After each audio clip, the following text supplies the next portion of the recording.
You can't borrow my car. I want to borrow your car. Great. He's a lieutenant in the Navy. Oh, boy. Navy man. Can't go wrong with that. You have to bring him by the house sometimes. Yeah, and Mr. Cosby, you call him Mr. Cosby, don't you? Call him Bill. Do you really? Did he give you a nice gift? No. Not a gift at all? He didn't give me anything. Oh. But that's okay. The Cosby Show changed TV forever. But now, Lisa Bonet is finally revealing what really went down behind those perfect family scenes. She says she felt a dark energy from Bill Cosby long before the world caught on. Turns out that some cast members are now admitting it was an open secret on set. People knew something was off. Bonet, she got pushed out of the show for refusing to play by Cosby's rules. And he just pulls off that kind of regular guy character with an edge, so I think a lot of people can relate to him, men can relate. So how did America's dad keep his dark double life hidden for so long? Let's break down the truth that's been sitting right in front of us for decades. Back in 1984, TV was stale. Same tired jokes, overused laugh tracks, and black characters that were usually stuck playing stereotypes. That's when Bill Cosby, is already known for I Spy and his comedy gigs, stepped into NBC with a bold pitch. I think like a lot of people, I was really giving Bill the benefit of the doubt. This was not the man that I knew. This is not the man that I worked with. He wanted to flip the script. A rich, educated black family living large, chasing dreams, and not stuck in the usual TV drama. This wasn't just another sitcom. This was a movement. NBC, desperate to compete with other networks, gave Cosby something rare: creative control. That meant Cosby called all the shots. And at first, it worked. The Cosby Show hit the airwaves and people couldn't get enough. Sell anything, but you must also remember that this grows. Cosby played Dr. Cliff Huxtable, a goofy, lovable dad who just happened to be a successful OBGYN. His wife, Claire, played by the sharp and stunning Felicia Rashad, was a no-nonsense lawyer with elegance and fire. Together, they raised 5 kids in a cozy Brooklyn brownstone. Every week, they joked, argued, solved life's problems, and made it look real. This wasn't just a show about a black family. It was the family America fell in love with. The kids, straight-up icons. Sandra was the high achiever. Theo, the only boy, was always in trouble but had heart. Vanessa needed to be heard. Rudy, the youngest, stole the spotlight with her sass. But then there was Denise. Lisa Bonet played Denise like no one else could. She had big, wild hair, layered clothes, and a vibe all her own. She was cool, unpredictable, and way too fresh to fit the mold. Girls everywhere wanted to be her. Denise wasn't just a character, she became a trendsetter. On screen, everything looked perfect. Off screen, not so much. The cast said Cosby ran a tight ship, style strict, no nonsense. But he also taught them a lot. Ratings through the roof. Over 30 million people watched every single week. NBC, once drowning, was now back on top, and Cosby was the reason. The awards rolled in. Emmys, Golden Globes, NAACP Image Awards, you name it. The Huxtables weren't just entertaining. They gave families a mirror they'd never seen on TV. Strong, smart, loving, and proudly black, without turning their identity into a punchline. Hey, yes. I'm gonna bring somebody over to play. Who? My boyfriend. But let's keep it real. Perfect families. They're usually hiding something. Underneath that glossy surface, trouble was bubbling. One of the biggest cracks, the rising tension between Cosby and Lisa Bonet. She was blowing up as a star, and not everybody liked that. There was a power struggle building between the man running the show and the girl who wasn't about to follow his script.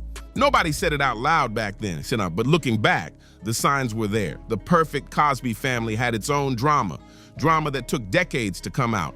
The Huxtables looked flawless on camera, but behind the curtain, it was a whole different story.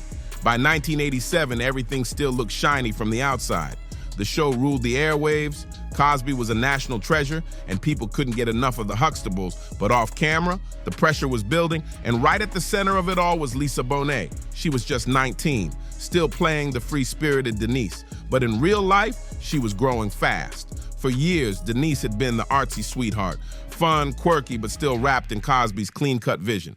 Offset, though, Lisa wanted more. She didn't want to play the sitcom daughter forever. She was ready to break out, and that didn't sit well with Cosby. Not at all. She was ready for more. Something gritty, something real, something raw. Lisa Bonet wanted to challenge herself with roles that went deep, even if they got messy. So in 1987, she took a bold step that would change everything. She signed on to star in Angel Heart, a dark psychological thriller set in 1950s New Orleans. Directed by Alan Parker and starring Mickey Rourke, this film was a complete departure from the safe, polished world of The Cosby Show.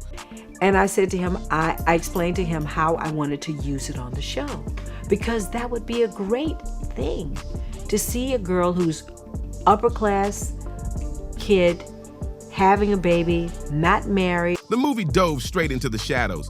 Voodoo, death, twisted secrets, and Epiphany Proudfoot, Lisa's character, was right at the heart of it all. The film had it all. Blood, violence, and an intense love scene between Lisa and Rourke that nearly pushed the movie into X-rated territory. They had to cut it down just to get an R rating. And just like that, Denise Huxtable wasn't Daddy's sweet daughter anymore. Lisa was shredding that image into pieces, and Cosby, he hated it. To him, Lisa's choices weren't just bold, they were dangerous. He'd spent years building a brand based on wholesome family values, education, and clean laughs. The Cosby Show wasn't just his pride, and it was a whole empire. And Lisa's move threatened the foundation. That plus her semi-nude photo shoot in Interview magazine, to Cosby it was way out of line. But Lisa, she was stepping into adulthood, taking control of her art and image. She wasn't acting out, she was leveling up. Still, behind the scenes, things got heated. Cosby was reportedly furious. There were whispers of blow-ups, silent feuds, and some serious tension on set. Word was he saw her as unprofessional. She showed up late sometimes, she challenged the process. But really, the problem was deeper. Cosby couldn't handle the fact that Lisa wasn't just the student anymore. She was trying to teach too, and that shook him. In front of the cameras, they kept it clean. Cosby dismissed it as growing pains, and Lisa said she just wanted to try new things. But under all that PR fluff, their relationship was starting to break down. Lisa was finding her voice, and Cosby, he was trying to snatch it back. Then came a twist nobody expected. Cosby gave Lisa her own show. A Different World was launched as a spin-off, following Denise Huxtable's journey through college at Hillman University. At first glance, it looked like a fresh start. Lisa could grow, explore, and finally break free. Right? Wrong. Cosby still held the reins. He handpicked the writers, the showrunners, even the supporting cast. Lisa might have been the star, but Cosby was still pulling all the strings. She hadn't escaped the cage, and she just landed in a different one. The first season kicked off with strong ratings, helped by its sweet Thursday night spot between The Cosby Show and Cheers. Fans were hyped to see Denise level up. But behind the scenes, Lisa was struggling. She pitched serious ideas and stories about race, class, real college pressures. But every time she got shut down. Cosby wanted it light, clean, easy to digest. Lisa wanted it real. And that clashing vision, it turned into a quiet war. What used to be a mentor-protege bond had turned into a silent battle. Everyone around them could feel the shift. And by the end of season 1, the question wasn't if something would snap, it was when, and then came the real curveball. In 1988, Lisa Bonet dropped some life-changing news. She was pregnant. She was just 20, newly married to rising rock star Lenny Kravitz and expecting her first child. In her personal life, it was a moment of joy.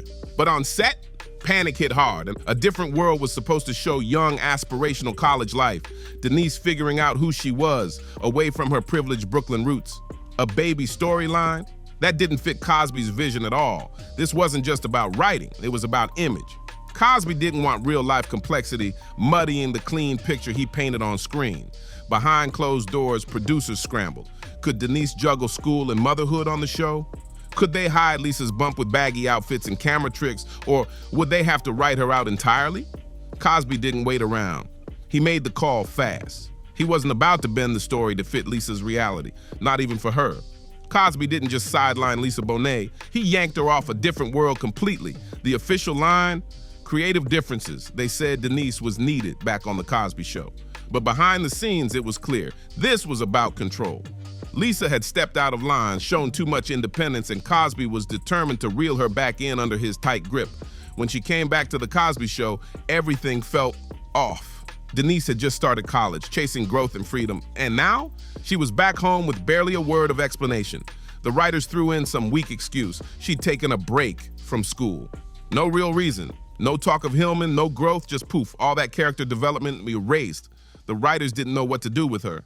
Denise felt shoehorned in like she didn't belong anymore. Then Lisa gave birth to her daughter Zoe in late 1988, and her screen time shrank even more. As the seasons rolled on, Denise faded into the background. Barely there, never the focus. By 1991, it was done. Lisa officially left the show, and the network barely flinched. NBC issued a short, cold statement thanking her.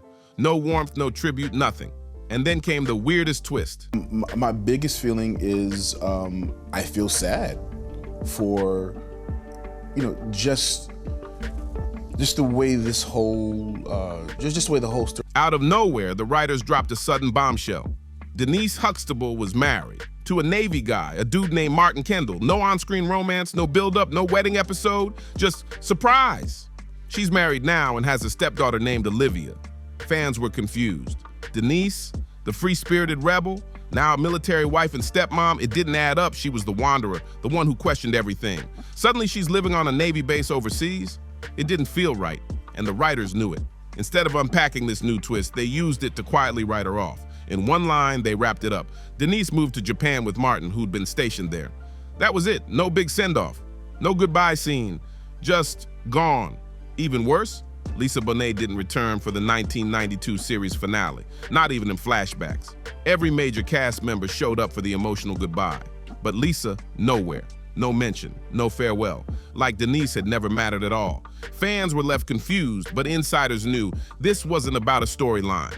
This was about removing a problem. Lisa Bonet had become a threat to Cosby's carefully polished image. And as her absence stretched on, the whispers about what really happened started getting louder. Then, in 2015, those whispers turned into headlines. Joseph C. Phillips, who played Martin Kendall, Denise's husband on the show, spoke out publicly in a blog post that quickly went viral and was later deleted. The title, of course, Bill Cosby is guilty, and what he shared shook fans to the core. Phillips revealed what many had only suspected. Cosby's shady behavior wasn't some hidden scandal. It was out in the open. According to him, it was ambient, like the air. Nobody had to say it out loud. You just knew something was off. And he recalled one moment in particular that haunted him. A woman, someone he considered a friend who'd worked on the show, confided in him that Cosby had drugged and assaulted her. She wasn't the only one. Her story, heartbreaking and vivid, matched the accounts of more than 60 women who later came forward with nearly identical stories spanning decades. Phillips wrote with deep regret about not understanding the weight of what was happening around him. He said, "I felt guilt for my friend, for the violation of her trust, her loyalty, her body. It wasn't just whispered in corners anymore, it was everywhere, seeping into the fabric of the show.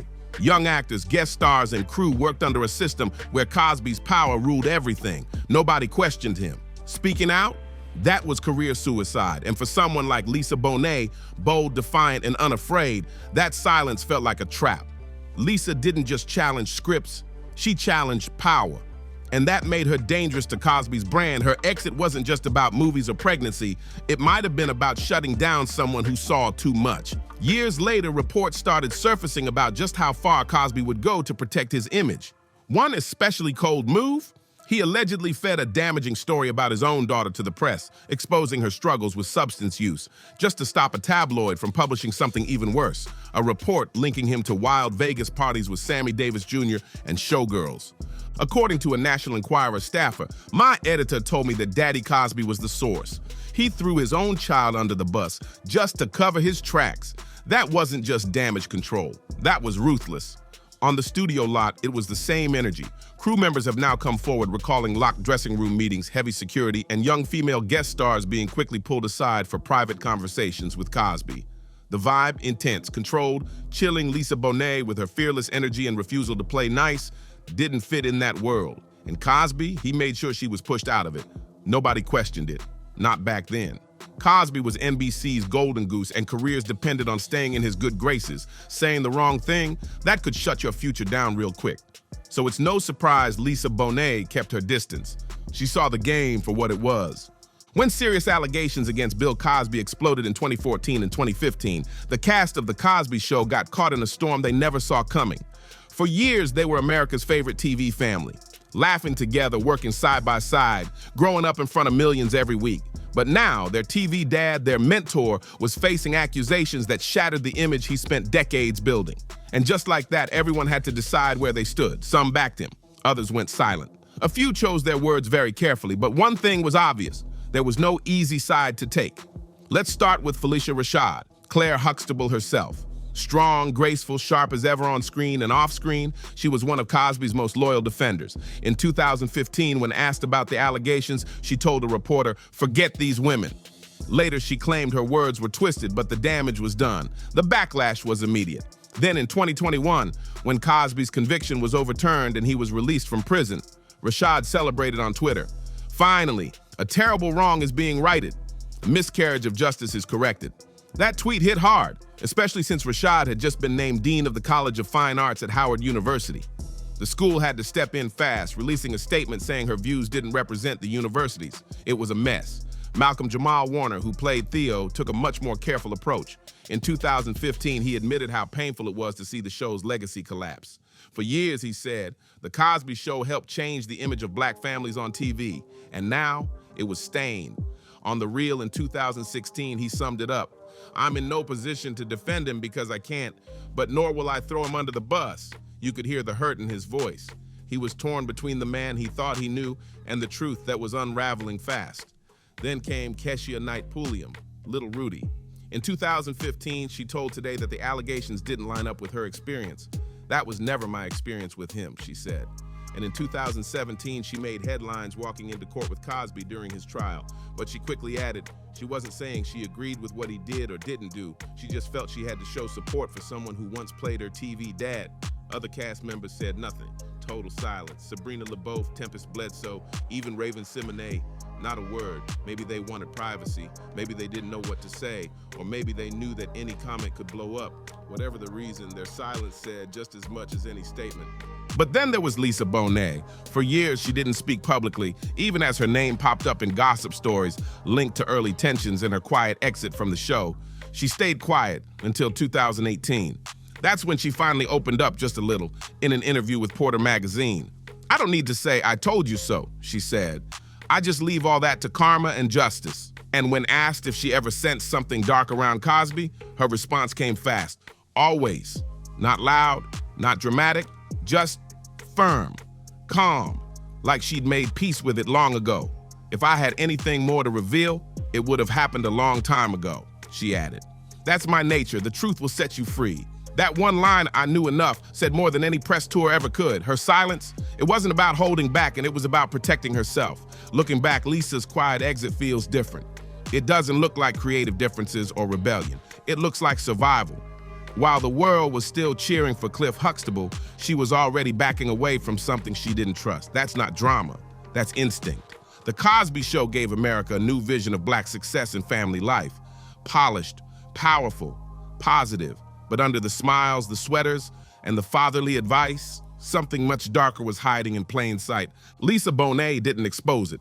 She didn't yell or accuse, but she saw it, and she walked away. In 2018, Bill Cosby was found guilty. And even though his conviction was overturned in 2021, the damage, it was already done.